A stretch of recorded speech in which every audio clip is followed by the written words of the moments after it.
Baik, bismillahirrahmanirrahim. Assalamualaikum warahmatullahi wabarakatuh. Alhamdulillah, puji syukur kita panjatkan kehadiran Allah Subhanahu wa taala. Pada kesempatan malam hari ini kita masih diberikan nikmat sehat sehingga masih bisa melaksanakan aktivitas kita dalam menuntut ilmu.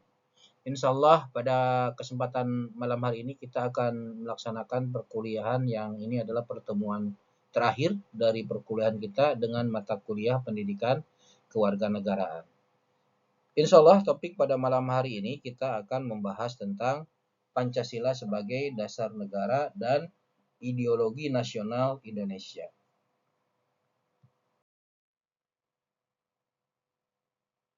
Yang pertama adalah berkaitan dengan bahwa Pancasila ini merupakan pondasi utama bangsa Indonesia. Artinya, Pancasila ini adalah menjadi landasan pokok yang disebut dengan dasar negara dan ideologi nasional Indonesia, yang menjadi pedoman dalam kehidupan berbangsa dan bernegara, yang mana di dalamnya dasar negara ini ingin mengatur sistem pemerintahan dan juga hukum nasional. Kemudian juga Pancasila ini diharapkan menjadi pedoman moral dan etika kehidupan bermasyarakat. Selain itu juga Pancasila diharapkan bisa menyatukan perbedaan-perbedaan yang ada di dalam masyarakat Indonesia, baik itu perbedaan suku, perbedaan agama, dan juga perbedaan budaya yang ada di Indonesia ini. Selanjutnya adalah sejarah perumusan Pancasila. Ya. Jadi Pancasila ini sebagai dasar negara tentunya lahir melalui proses perjuangan yang panjang yang kemudian berakhir pada tahun 1945 dan dicetuskan dalam sebuah ide dasar negara, ya, yang mana pada saat itu dibentuk ya sebuah badan, yaitu disebut dengan BPUPKI atau Badan Penyelidik Usaha-usaha Persiapan Kemerdekaan Indonesia, di mana badan ini dibentuk oleh Jepang ya, dengan tujuan untuk mempersiapkan apa saja hal-hal penting yang perlu dipersiapkan di dalam melaksanakan kemerdekaan Indonesia. Ya. Kenapa Jepang membentuk BPUPKI? Karena memang Jepang sudah menjanjikan kemerdekaan kepada Indonesia. Nah, ide tentang Pancasila ini kemudian disampaikan oleh para pendiri bangsa atau the founding father kita di dalam sidang BPUPKI. Ya. Istilah ini disampaikan oleh istilah Pancasila ini disampaikan oleh Insinyur Soekarno pada sidang BPUPKI hari ketiga kalau nggak salah ya, pada tanggal 1 Juni 1945 ya. Nah, momen bersejarah ini kemudian menjadi awal lahirnya Pancasila sebagai dasar negara kesatuan Republik Indonesia. Bahkan pada tanggal 1 Juni dijadikan sebagai hari lahir Pancasila. Ini adalah 5 sila Pancasila ya, yang disepakati menjadi sebuah ide daripada dasar negara kita. Yang pertama adalah ketuhanan yang Maha Esa. Artinya bahwa masyarakat kita adalah yang menjadikan ketuhanan itu sebagai landasan spiritual dalam kehidupannya. Kemudian juga kemanusiaan yang adil dan beradab. Mengakui bahwa bangsa Indonesia adalah bangsa yang mengedepankan persamaan derajat, hak dan kewajiban tanpa melihat perbedaan-perbedaan yang ada, baik itu perbedaan suku, agama, ataupun golongan. Kemudian yang ketiga adalah sila persatuan Indonesia, yang mana dengan keberagaman yang ada di dalam masyarakat Indonesia, ya, tidak menjadikan itu sebagai kelemahan bangsa, tetapi menjadikan sebagai kekuatan perbedaan-perbedaan itu melalui persatuan bangsa Indonesia. Kemudian yang keempat adalah kerakyatan yang dipimpin oleh hikmat kebijaksanaan dalam permusyawaratan perwakilan. Artinya, bangsa Indonesia adalah bangsa yang mengedepankan musyawarah mufakat ya, melalui demokrasi ya. Kemudian juga keadilan sosial bagi seluruh rakyat Indonesia. Bangsa Indonesia adalah mengharapkan bahwa pemerataan kesejahteraan dalam masyarakat Indonesia itu adalah bentuk daripada keadilan sosial bagi seluruh rakyat Indonesia, baik itu pemerataan pendidikan, pemerataan jaminan kesehatan, pemerataan hal-hal lain yang berkaitan dengan segala aspek kehidupan di dalam kehidupan berbangsa dan bernegara. Nah, yang selanjutnya adalah Pancasila sebagai sumber hukum ya. Artinya bahwa Pancasila ini adalah merupakan ide pokok ya dari segala hukum yang ada di Indonesia. Seluruh peraturan perundang-undangan yang dibuat dan berlaku di Indonesia itu harus berlandaskan dan tidak boleh bertentangan dengan nilai-nilai Pancasila ya. Dasar pembentukan peraturan perundang-undangan ya itu harus berlandaskan kepada nilai-nilai Pancasila. Undang-undang, peraturan pemerintah, ataupun kebijakan-kebijakan negara yang lainnya yang dibuat oleh negara itu wajib mencerminkan nilai-nilai Pancasila sebagai landasannya ya. Undang-Undang Dasar 1945 ya sebagai konstitusi kita itu harus dijiwai oleh nilai-nilai Pancasila. Kemudian juga kebijakan pendidikan, misalkan pendidikan nasional yang dibuat oleh pemerintah itu juga harus berbasis atau berlandaskan nilai-nilai Pancasila. Misalkan contoh nilai ketuhanan, bahwa pendidikan itu bagian daripada nilai ketuhanan ya. Dalam agama kita bahkan pendidikan itu adalah fondasi ya untuk kita bisa memahami dan melaksanakan agama ya. Fondasi dalam untuk memahami dan melaksanakan agama. Thalabul ilmi faridotun ala kulli muslim. Al ilmu qabla qaul wal amal ya. Jadi orang wajib menuntut ilmu ini dalam agama ya. Makanya kebijakan tentang pendidikan ini harus bernilaikan atau berlandaskan nilai-nilai Pancasila dan juga berlandaskan nilai-nilai kemanusiaan. Artinya setiap masyarakat kita itu harus mendapatkan jaminan pendidikan yang layak. Kenapa? Karena ini adalah modal untuk setiap manusia, setiap masyarakat, setiap rakyat ini bisa bertahan ya, melaksanakan kehidupannya bahkan mencapai cita-cita dan tujuan hidupnya ya. Kemudian juga program keadilan sosial seperti jaminan kesehatan dan juga bantuan sosial lainnya. Nah, ini harus berlandaskan kepada Pancasila sebagai sumber daripada segala sumber hukum. Tidak boleh peraturan apapun yang dibuat oleh pemerintah ini kemudian bertentangan dengan nilai-nilai Pancasila ya yang memang sudah disepakati sebagai dasar negara kita.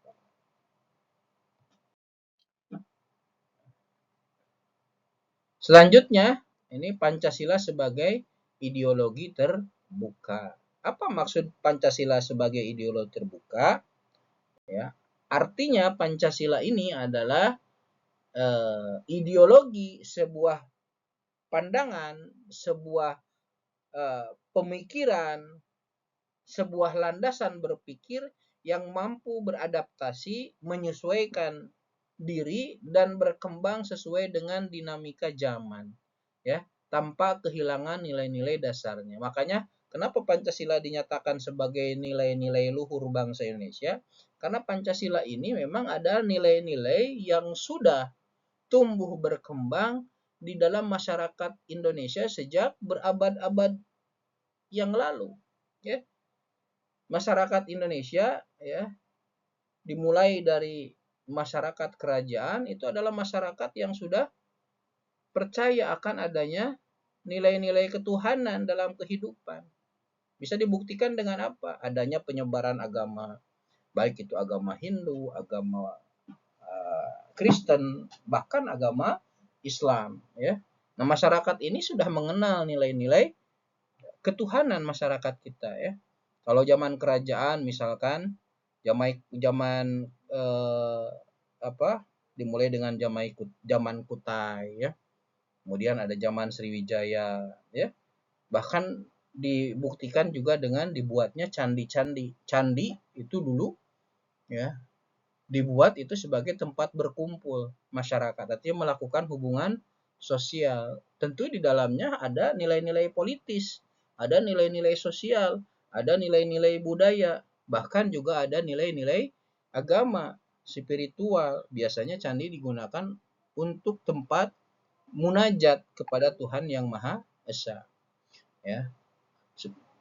Dan juga agama Islam, ya, dalam kehidupan masyarakat Indonesia. Dibuktikan dengan apa? Adanya penyebaran Islam yang dilakukan oleh para wali, ya, para wali, para pendakwah yang kemudian datang ke Nusantara menyebarkan agama Islam, sehingga kemudian agama Islam menjadi agama yang paling banyak pemeluknya, ya, di dalam negara Indonesia ini, ya.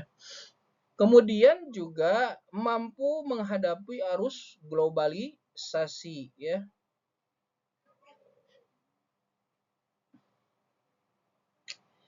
Pancasila ini memberikan ruang bagi bangsa Indonesia ini untuk bisa menyerap nilai-nilai positif, ya, dari luar. Walaupun memang ini bias gitu, ya.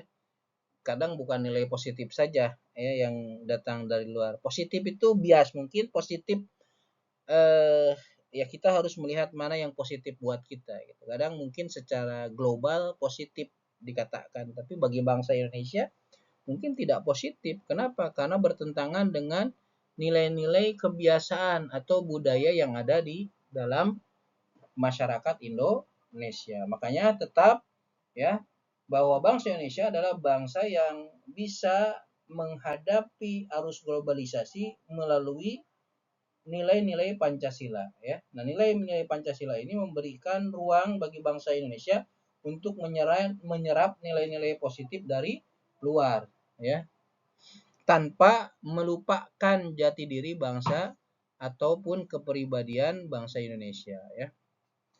Selain itu juga sebagai ideologi terbuka, Pancasila tidak bersifat rigid atau kaku atau tertutup, ya. Nilai-nilai Pancasila ini dapat diinterpretasikan, dapat diterjemahkan, bahkan dapat diaktualisasikan, ya, dapat diwujudkan sesuai konteks kehidupan modern, sehingga nilai Pancasila ini tetap relevan dan aplikatif di setiap era, ya. Sehingga Pancasila ini menjadi penguat, penjaga, ya, identitas nasional sekaligus juga menjadi petunjuk dalam menghadapi perubahan global. Bahkan nilai Pancasila ini bisa memastikan bahwa bangsa Indonesia adalah bangsa yang maju tanpa melupakan akar budaya dan nilai luhurnya. Ini Pancasila sebagai ideologi, ya, pandangan atau cara berpikir. Nah, kemudian selanjutnya adalah aktualisasi perwujudan praktik Pancasila dalam kebijakan publik, ya. Misalkan dalam bidang pendidikan. Nah, nilai-nilai Pancasila ini diintegrasikan dalam kurikulum nasional. Untuk apa? Untuk membentuk karakter dan moral bahkan kepribadian generasi penerus bangsa, ya, bahwa masyarakat Indonesia adalah harus masyarakat yang memang memahami tentang nilai-nilai ketuhanan dalam kehidupannya, ya, bahwa masyarakat Indonesia adalah masyarakat yang memahami nilai kemanusiaan, memahami hak dan kewajibannya. Bagaimana kita bisa memahami hak dan kewajiban sehingga kita bisa berempati dengan manusia yang lainnya, bisa memanusiakan manusia. Yang kedua, dalam bidang ekonomi, ya. Keadilan sosial dan pemerataan kesejahteraan rakyat atau masyarakat ini menjadi landasan kebijakan ekonomi yang berpihak pada seluruh lapisan masyarakat. Bahwa ekonomi itu tidak hanya milik orang-orang yang kaya saja atau orang-orang yang merupakan keturunan ningrat, tapi ekonomi seharusnya menjadi keadilan sosial, ya, bahwa setiap masyarakat harus mendapatkan jaminan pemerataan kesejahteraan sosial. Makanya Indonesia di awal, ya, berdirinya, ya, ekonomi itu dibangun melalui koperasi misalkan, ya. Bahkan sekarang juga ada program kebijakan pemerintah untuk rakyat berkaitan dengan pembangunan koperasi. Ya, mudah-mudahan memang tujuannya adalah untuk kesejahteraan atau pemerataan kesejahteraan rakyat. Jadi kita lihat saja, ya, bagaimana koperasi ini, ya, bisa memang memberikan pemerataan kesejahteraan terhadap masyarakat. Kemudian juga yang ketiga politik, ya. Nah, di Indonesia prinsipnya adalah prinsip demokrasi Pancasila yang diterapkan dalam masyarakat kita, ya, melalui musyawarah mufakat, ya.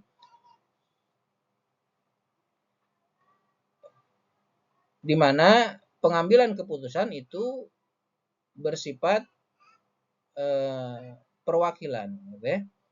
Jadi kita menggunakan prinsip demokrasi dari rakyat oleh rakyat untuk rakyat, ya. Rakyat memilih siapa yang akan mewakili rakyat, ya, di dalam mengambil keputusan-keputusan. Makanya ini yang diwakili atau diamanahi oleh rakyat ini harus betul-betul mengambil keputusan yang adil dan memang mewakili, menggambarkan perwakilan daripada masyarakat. Kemudian aktualisasi dalam bidang sosial dan budaya, ya. Adanya toleransi, menghormati perbedaan di dalam masyarakat, ya. Kemudian penghargaan terhadap keberagaman, baik itu keberagaman suku, agama, budaya. Ini, ya, menjadi nilai-nilai penguat, perekat daripada persatuan, ya, dan kesatuan dalam kehidupan bermasyarakat. Ini penting sekali, ya, toleransi, ya. Kemudian juga tidak diskriminasi, tidak membeda-bedakan, ini menjadi penguat atau perekat daripada persatuan bangsa Indonesia. Nah, kemudian juga selanjutnya adalah Pancasila ini sebagai dasar daripada pembangunan administrasi negara, ya.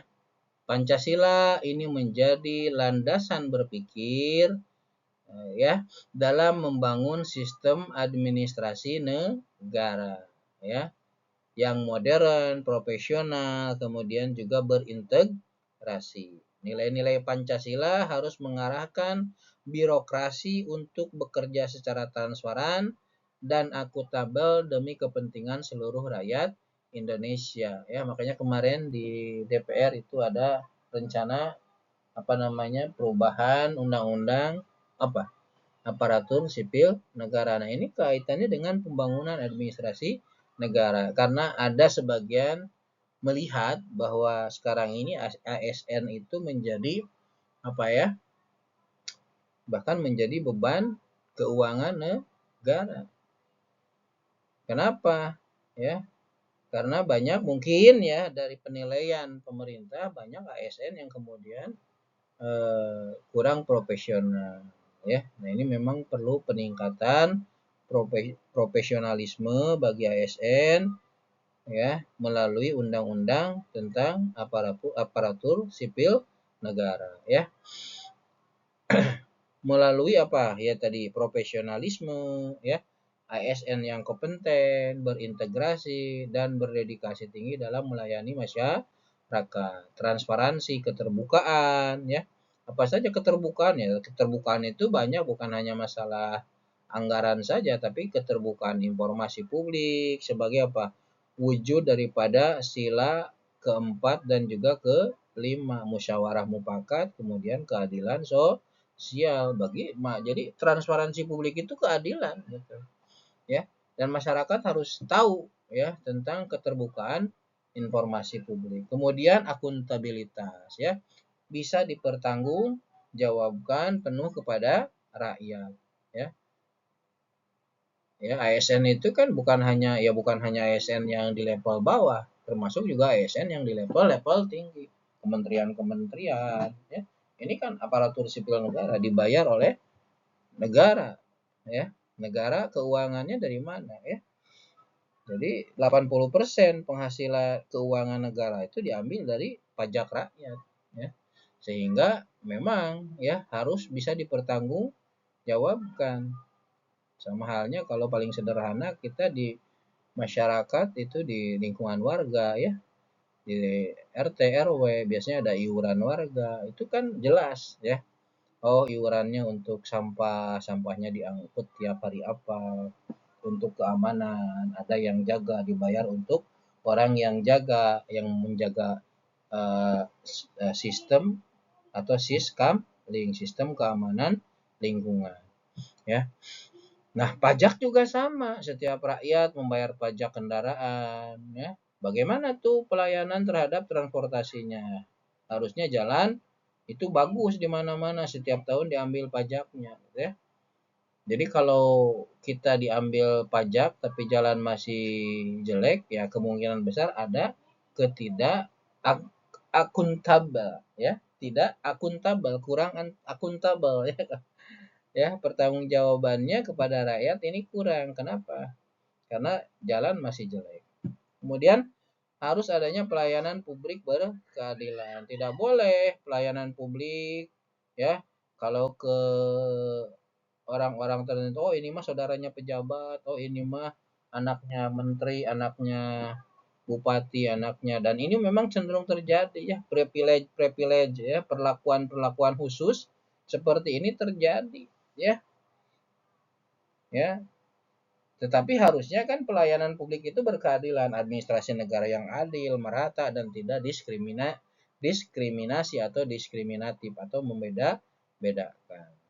Jadi kalau misalkan setiap orang mengurus kakak itu kecamatan, ya semua harus bisa mengurus kakak kecamatan. Tidak boleh ada pungli-pungli, kemudian walaupun mungkin memang di masyarakat terjadi hal-hal seperti ini. Ini memang berat memang ya. Ya, kita juga kadang ya, rakyat juga menginginkan sesuatu yang cepat gitu ya. Jadi kalau kalau ada yang bisa bantu lebih cepat ya kita tinggal bayar ya. Nah, ini sebetulnya mah ya kurang berkeadilan. Kemudian reformasi birokrasi ya, perubahan sistem pemerintahan menuju tata kelola yang bersih dan efisien. Nah, ini memang susah ya, di masyarakat kita, di pemerintahan kita masih sangat rentan terjadinya korupsi, kolusi, bahkan nepotisme. Nah, ini bagaimana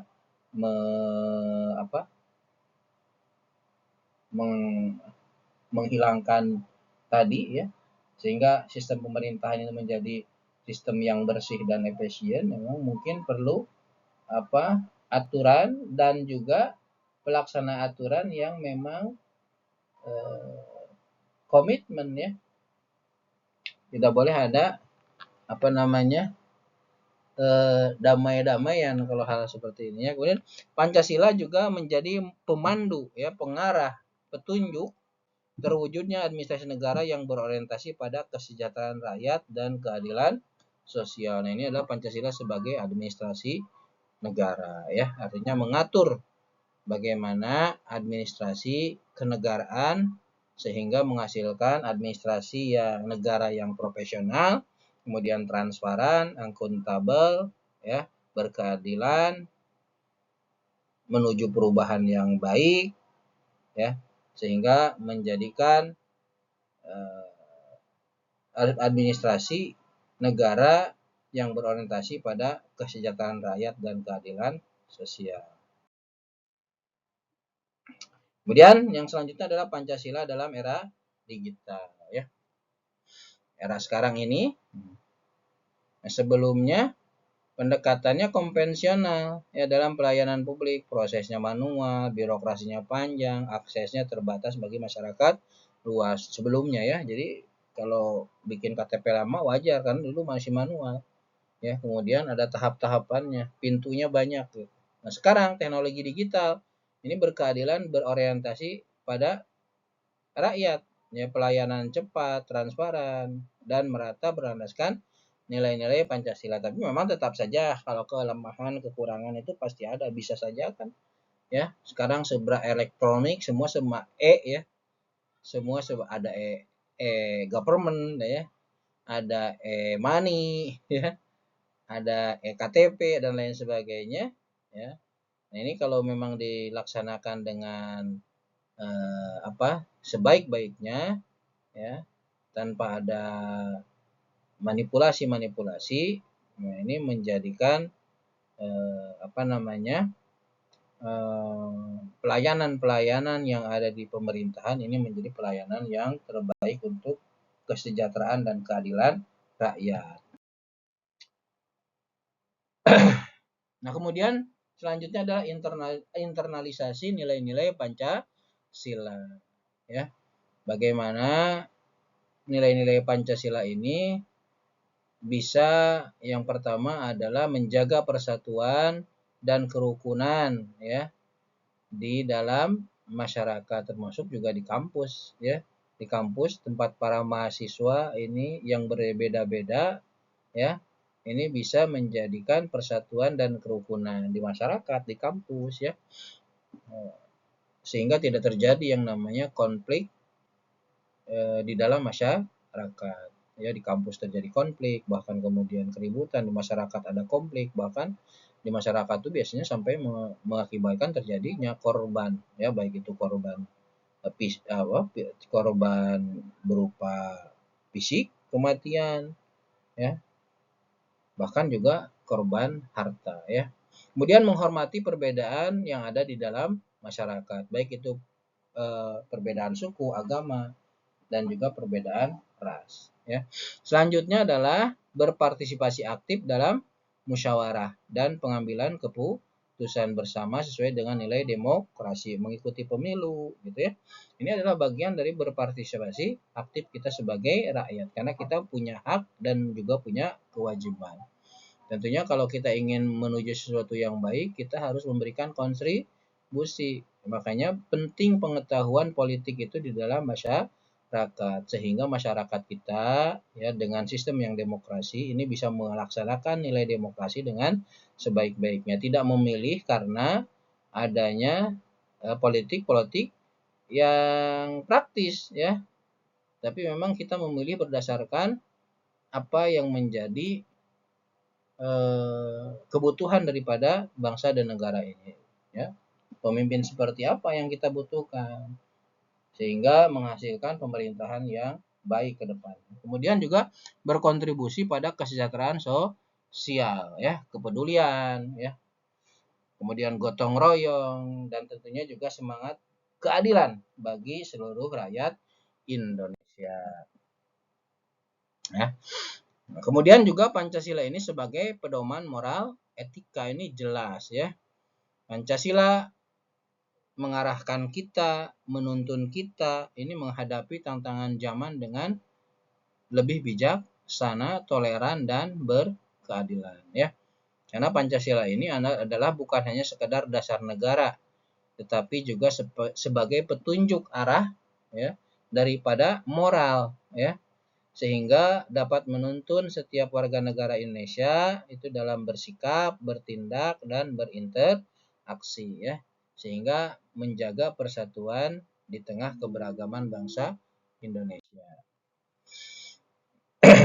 Ya, terakhir adalah kesimpulan daripada pembahasan pada malam hari ini. Yang pertama adalah Pancasila ini sebagai pondasi bangsa dan negara yang mempersatukan seluruh rakyat Indonesia dalam keberagaman. Ya, Pancasila sebagai penguat ya daripada bangsa dan negara Indonesia. Kemudian Pancasila adalah sebagai sumber hukum tertinggi dan ideologi terbuka yang mampu beradaptasi dengan perkembangan zaman dan globalisasi. Setiap peraturan perundang-undangan itu harus merujuk atau berlandaskan kepada nilai-nilai Pancasila. Kemudian juga perwujudan Pancasila dalam kebijakan publik, pendidikan, ekonomi, dan juga kehidupan sehari-hari masyarakat Indonesia harus diwujudkan dengan nilai-nilai Pancasila tadi, baik nilai ketuhanan, nilai kemanusiaan, nilai keadilan, nilai persatuan, ya, nilai musyawarah mufakat, sehingga kebijakan-kebijakan publik yang dibuat itu benar-benar berorientasi kepada pemerataan sosial yang berkeadilan bagi masyarakat Indonesia. Yang keempat adalah internalisasi nilai-nilai Pancasila, ya, bahwa nilai-nilai Pancasila adalah nilai-nilai yang bisa dijadikan sebagai pedoman moral, pedoman etika, dan juga panduan kehidupan bermasyarakat, berbangsa, dan bernegara. Itu saja mungkin yang bisa saya sampaikan. Terima kasih atas perhatiannya. Mudah-mudahan apa yang disampaikan bisa dipahami. Tutup dengan doa. Wabillahi taufiq wal hidayah. Wassalamualaikum warahmatullahi wabarakatuh.